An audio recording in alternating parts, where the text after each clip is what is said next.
The last 5 years have been full for me. I've been raising 3 boys, running a home, studying for a diploma, launching and then running a business. And at the same time, I've been navigating some health challenges, both physical and mental. And last year, I found myself exhausted. Exhausted from trying to do it all myself and from trying to fix myself. And I remember one day coming before God and saying, "What should I do?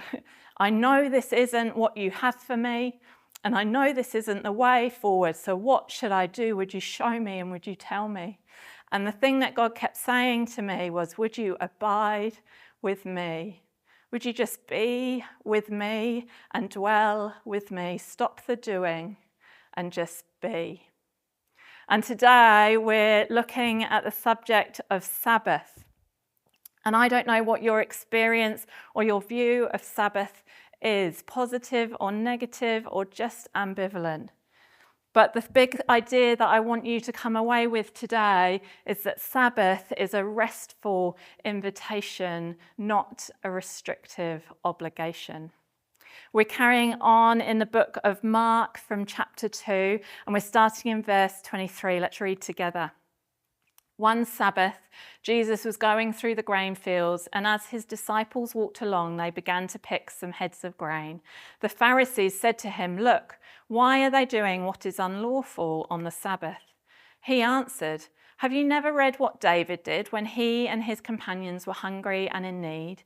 In the days of Abiathar the high priest, he entered the house of God and ate the consecrated bread, which is lawful only for priests to eat, and he also gave some to his companions. Then he said to them, 'The Sabbath was made for man, not man for the Sabbath. So the Son of Man is Lord, even of the Sabbath.'"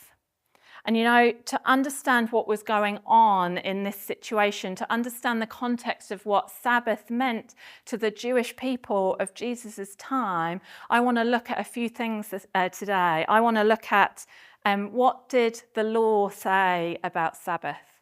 What did the Pharisees say about Sabbath? And what does Jesus say about Sabbath? So to start with, we're going to look at what the law said about Sabbath. And when God gave Moses the 10 Commandments, he actually gave them to him twice. The first time he gave them to him, Moses came down from the mountain with his tablets with the 10 Commandments, and he saw the Israelite people worshipping a golden idol. And in his anger, he smashed those stone tablets. And so God asked him to recarve 2 more tablets and took him back up the mountain and re-gave the 10 Commandments to Moses. And what we find in the accounts of those 10 Commandments is this commandment around Sabbath differs slightly. So I want to look at that. And the first reference is in Exodus 20. And the commandment about Sabbath said, "Remember the Sabbath day by keeping it holy. 6 days you shall labor and do all your work, but the 7th day is a Sabbath to the Lord your God. On it you shall not do any work, neither you, nor your son or daughter, nor your male or female servant, nor your animals, nor any foreigner residing in your towns. For in 6 days the Lord made the heavens and the earth, the sea, and all that is in them. But he rested on the 7th day. Therefore the Lord blessed the Sabbath day and made it holy."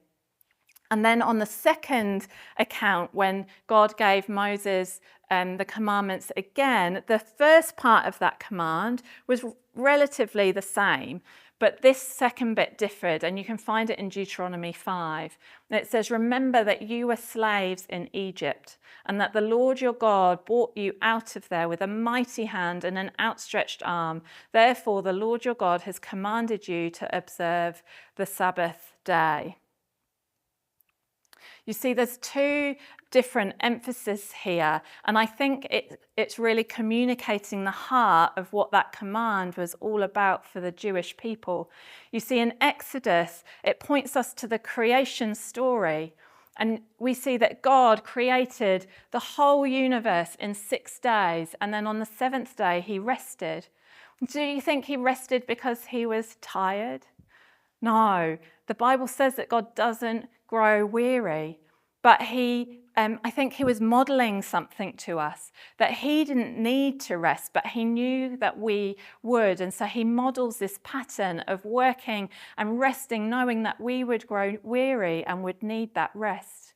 But I think there's another element to it as well. I think he wanted to take the time to marvel in what he had created. He said it was good. And so I think he took delight in reflecting on what he had created. And I think we get that chance with Sabbath. I think that's part of what the law was communicating, that you get to come and rest from the work, the hard work of living life on this earth. But also you get to change your perspective and lift it up to God, the Creator, and worship him. But then in Deuteronomy, it points us back to the Israelite story of them being saved from slavery in Egypt. And that story of the Israelites being taken out of slavery from Egypt is a foreshadowing, right? It's a picture of what's to come through the redemption that comes from the Messiah. So Sabbath is this promise of you get this day to rest here and now and worship God, but also it's like this pointing forward and showing us what's to come when the Messiah comes and brings rest from our sin. There's this dual moment. I don't know if when you were a child, your parents gave you boundaries, or maybe you're listening to this and you are a parent with children that you are actively giving boundaries to. Things like you can't eat that much sugary food, or you have to go to bed at this time, or we're going to limit how much screen time you get. And if your kids or the kids you know are anything like my kids, they don't like boundaries. They feel like it spoils their fun and their freedom. But we know better, right? We know what's good for them, and we know that endless sugary food isn't good for their bodies, and we know late night after late night after late night is going to cause problems for them. We know what's good for them, and so we give them these boundaries, right? We put these boundaries around them for their own good because we love them and we want what's good for them. And we do it in the hope that one day they will understand for themselves and put those boundaries around themselves and make good choices for how to live well for themselves. And you know, the law was a boundary for the Israelites. And it acted like a signpost. It was like God was saying to them, live this way, do this, adopt these rhythms, trust me, follow me. And I think it's a signpost that points to our own humanity. We need to rest. We get tired. We can't keep going and going and going. We need that rest. We're not God. I think it's a signpost that points us to worship our Creator, the one that doesn't grow weary, the one that created us and everything. It's a signpost to worship him. I think it's a signpost of our future hope that we have in Jesus. And I think it's a signpost about caring for others. Did you notice in Exodus when God gave Moses the command, it was applicable to everyone? Slaves and foreigners, sons and daughters, animals, everyone got the gift of Sabbath rest. It's a signpost, it's an example of how we can worship God and love others well. You see, the Sabbath is a restful invitation, not a restrictive obligation. So what did the Pharisees say about Sabbath? The Pharisees were the teachers of the law at the time. They were the ones that studied the Old Testament and interpreted it and taught the Jewish people how they should live. And out of the roughly 613 commands that you find in the Old Testament, the Pharisees created about 1,500 what were called fence laws. Now, a fence law to the Pharisees were acted like a buffer. So you've got God's law in the middle, and then they created all these fence laws around the edge to try and stop the Jewish people from getting close to breaking God's law. But what happened in the hearts of the Pharisees were that these fence laws became more important to them than God's actual law. And whilst the Old Testament did give rules around Sabbath, and it did restrict certain activities, and there was a punishment of death if you broke Sabbath, it was a law that the Jewish people had to follow. The Pharisees took it about 10 steps further.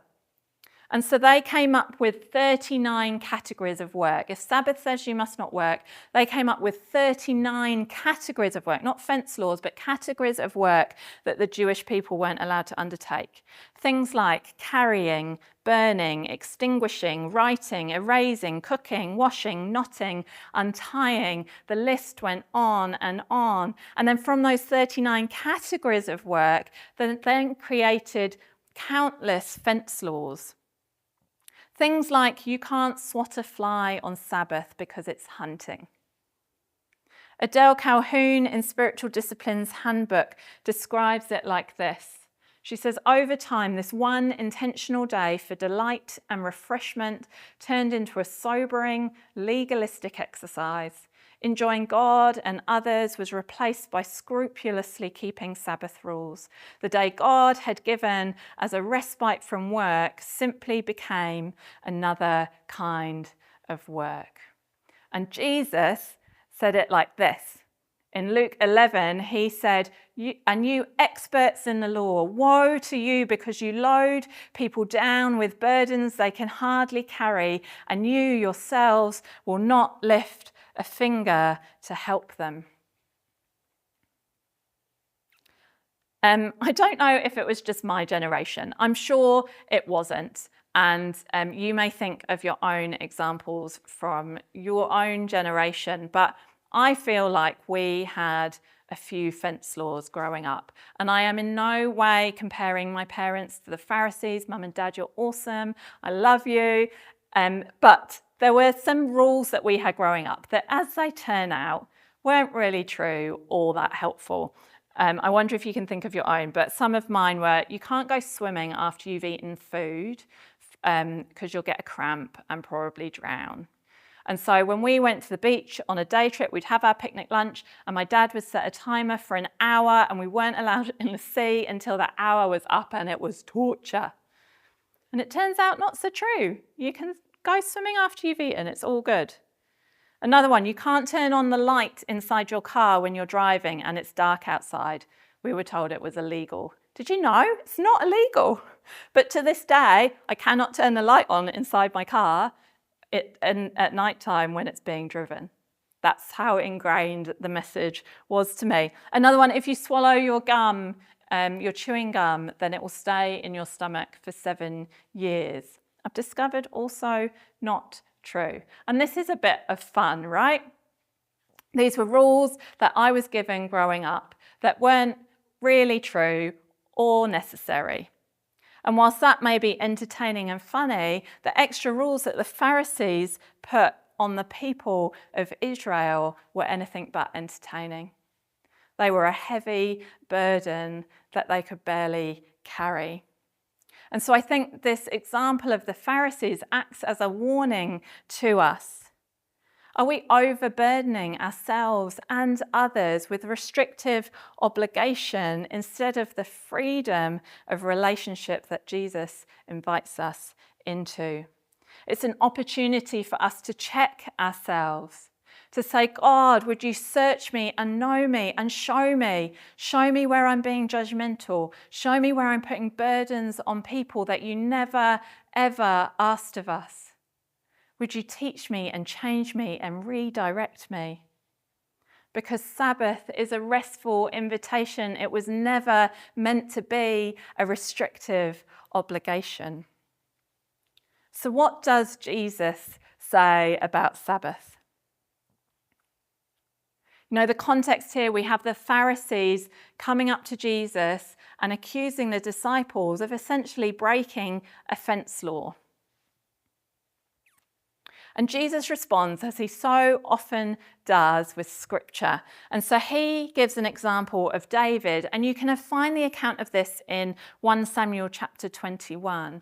And it's where we're in the situation where David has been anointed king of Israel, but Saul is still on the throne. And so Saul wants to kill David, and David is on the run with a group of companions, and he is in a desperate place, and they are hungry. And so he goes into the temple and he asks the priest for food, but all that the priest has is consecrated bread that was only lawful for the priest to eat. But he gave it to David, and David ate it and took it back to his companions, and they ate it too. And so why did Jesus use this example? I think there's a few reasons. I think David was highly revered by the Pharisees. He was a heroic figure to the Jewish people. I think there's this mirroring that comes between David and Jesus. David had been anointed king of Israel, but not yet sitting on the throne. And we know that Jesus is King of kings and Lord of lords, but he wasn't recognized as that yet. But I think mostly it reflects the heart of God's law when it comes to Sabbath, that people's needs come first. And Jesus follows this example of the heart of the law and people's needs with a very simple statement. He says the Sabbath was made for man, not man for the Sabbath. And in the account of this in Matthew 12, Jesus at this time also quotes Hosea 6:6 that says, I desire mercy, not sacrifice. And when you contrast that with the verse I shared earlier in Luke 11, where he's saying, you burden people down, you load people down with burdens they can hardly carry. And you contrast that with what Jesus says about himself in Matthew 11, where he says, come to me, all you who are weary and burdened, and I will give you rest.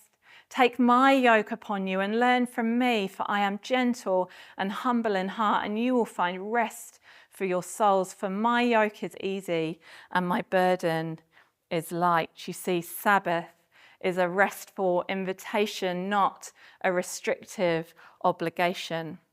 And I think Jesus is not only pointing back to the original design of that law, the original intent for Sabbath. It was always meant for our good, not as a burden. It was always a gift. But he's also pointing forward to the absolute fulfillment of true Sabbath rest. And Jesus uses a statement that would have held great significance to the Pharisees when he said, the Son of Man is Lord even of the Sabbath. That phrase, Son of Man, is a messianic claim, and it comes from a prophecy in Daniel 7. And in that prophecy it says, in my vision at night I looked, and there before me was one like a son of man. And it goes on to say how he was given all authority and power. And just like the fasting passage last week where Jesus referred to himself as a bridegroom, and that would have been a clear claim of being the Messiah, using the phrase Son of Man would have had the same impact on the Pharisees' ears. In calling himself Son of Man, he was saying, I am the one that Daniel prophesied about. I am the one that's going to give ultimate rest. Just like the promise we have of the Israelites being saved from slavery and that foreshadowing the redemption that was going to come through our Messiah. He is the ultimate rest, and he invites us into it. And you know, for us, through Jesus and what he did on the cross, we get rest now from the weight of our own sin. We get to experience that through him now. But when he returns, when he comes back and he puts everything right, only then will we experience the complete and perfect rest that he promises us. And in the meantime, we get Sabbath. We get this beautiful practice of taking a day, a week as Sabbath. I shared at the beginning about God inviting me to abide with him. And last year I read 2 books by John Mark Comer, The Ruthless Elimination of Hurry and Practicing the Way. And in both of them, John talks about Sabbath and his family's practice of creating a rule of life around Sabbath. And I came home one day and I said to my husband, Alistair, I think we need to be more intentional about Sabbath as a family. And Alistair said, God's been speaking to me about that too. And so as a family, since Labour weekend in October last year, we've created our own rule of life around Sabbath. This habit of from Saturday night at dinner to Sunday dinner, we have a dedicated Sabbath day, and it begins with family, pizza, and movie night. And then from that moment on, the screens go off, our phones go away, there's no work to be done, we're not running errands to the shops, we're not doing work around the house and getting jobs done in the garden. We're switching our focus away from the endless striving of productivity and justifying our worth here on earth, and we take a break. And we say to God that we're switching our focus to worship him, to take time to connect with him, our creator and our savior, and a chance to connect with the people around us, both as a family together, but also in the wider community. And it's been such a beautiful thing. And I wondered how it would work, because Sunday mornings are not quiet mornings for us as a family. My husband and I are more often than not serving at church. It is a busy day, and I wasn't sure how it would go. But the reality has been that serving has become more of a joy. It's become even sweeter, because where we were cramming it in and fitting it in, and thinking, often I'd be thinking about the list of to-dos that I had when I got home and things that were waiting for us to be done. Now I just get to rest in it. There's nothing else I need to be doing. There's nowhere else I need to be other than in the presence of God, worshipping him and serving people. And a few Saturdays ago, Alistair and I had a massive Saturday in the garden getting some stuff done. Cricket season was almost upon us, and we knew our Saturdays would be lost to our boys and their cricket games. And so we spent this really full Saturday working hard and labouring. And we got to the end of that day, and I looked up at Alistair and I said, I'm so grateful for Sabbath tomorrow. There was no temptation to just get home from church the next day and keep on trying to achieve and tick off the jobs. We knew that was a haven. And so instead of coming home and working all day Sunday and then getting up for the working week on Monday morning, we had this haven of Sabbath on Sunday where we got to rest and relate to God and others. And it has been a beautiful, beautiful thing. But it's not been about the rules we set. You're not going to go to the supermarket, or we're not going to do jobs around the house. But those rules have created space for our heart and our focus and our attention to change so that we can dwell with God. You know, we are no longer commanded to keep Sabbath. And in fact, in Colossians, it tells us not to judge people for not keeping Sabbath. But Jesus offers us an invitation. It's an invitation that we get to rest from the work, that striving that I was talking to you about, the relentless need to achieve and be productive and prove ourselves. We get to take a rest from that. It's an invitation to worship our Creator for all that he is and all that he's done. It's an invitation to rest in the hope that we have of the ultimate rest that comes when Jesus returns. And it's an invitation to love others well. We've moved from being kids being given a strict boundary. But God's invited us into this principle of this is what's good for you. You're invited to partake of this gift.